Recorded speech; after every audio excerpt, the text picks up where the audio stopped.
Hello, how are you guys? Welcome to another business enterprise skills lesson. In this lesson, we are going to revise two questions, number 2A and number 2B from ZIMSEC Specimen Paper 2. As we all know, when we are writing paper 2 questions, we write paper 2 questions in essay form. In line with that, I have prepared essays for both questions. So let's get started, starting with number 2A. Number 2A reads, explain the benefits of enterprising, 8 marks. Although this question should be written in essay form, there is no need for introduction. Just go straight to the body. Looking at the number of marks, it is irrelevant for us to start with the introduction, then you go to the body, then you write the conclusion. So for you to earn maximum of 8 marks, you must raise 4 points, then develop those points. Why am I saying so? 1 point will give you 1 mark. Explanation for each point will give you another mark. So 2 marks per each point times 4 points to get a maximum of 8 marks. Moving on to the essay, enterprising creates employment. When entrepreneurs start new businesses, they usually need to hire employees to support their business operations, thereby creating jobs for people.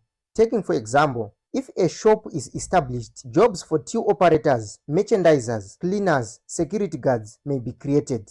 Improved people's living standards is another benefit of enterprising. Since enterprising creates employment, employed individuals will receive pay every month. This will allow these workers to afford better housing, better education, better health care, and other essential goods and services that will contribute to an improved standards of living. Enterprising also reduces poverty. As mentioned earlier, enterprising leads to the establishment of new businesses, which in turn creates employment opportunities. These employment opportunities helps individuals to escape poverty, since they will earn a salary or a wage which they will use to provide for their basic needs such as food, housing, health care, and education. Hence, enterprising reduces poverty. Enterprising can also increase foreign currency.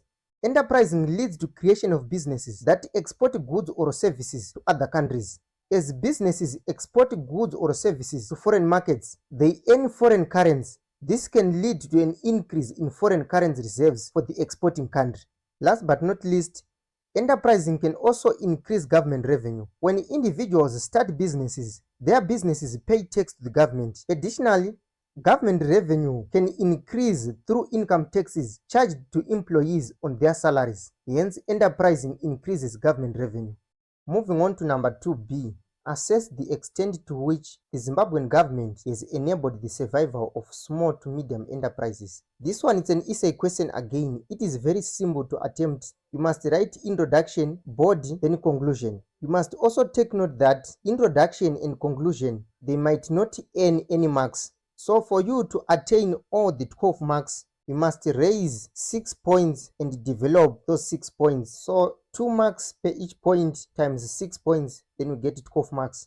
One more thing to take note, you must take note that this question is a two-sided question. Now let's move on to the essay, starting with the introduction. Small to medium enterprises, SMEs, refers to businesses that operate on a small scale, usually have small labor size and small market share. Government of Zimbabwe has enabled the survival of SMEs in Zimbabwe by imposing import duty, the use of import quotas, tax exemptions, to mention but a few. Therefore, this write-up seeks to assess the extent to which the Zimbabwean government has enabled the survival of SMEs in Zimbabwe. Digressing into the body, Government of Zimbabwe imposed import duty on several products to enable survival of SMEs in Zimbabwe. Import duty refers to tax charged on imported goods. By charging tax, foreign products will become more expensive than those produced in Zimbabwe. As a result, goods produced in Zimbabwe will have competitive advantage as compared to imports. This will enable SMEs to survive in the market.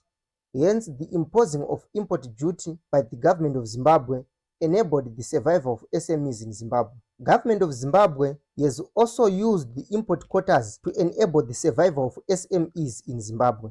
Import quota is simply a limit put on the quantity of goods to be imported over a specific period. By putting a limit on the amount of goods that can be imported, SMEs in Zimbabwe can benefit since competition from cheap foreign products will be reduced. For instance, small-scale farmers in Zimbabwe are currently benefiting from quotas imposed on maize imports. Hence, the use of import quotas by Zimbabwean government has enabled the survival of SMEs in Zimbabwe.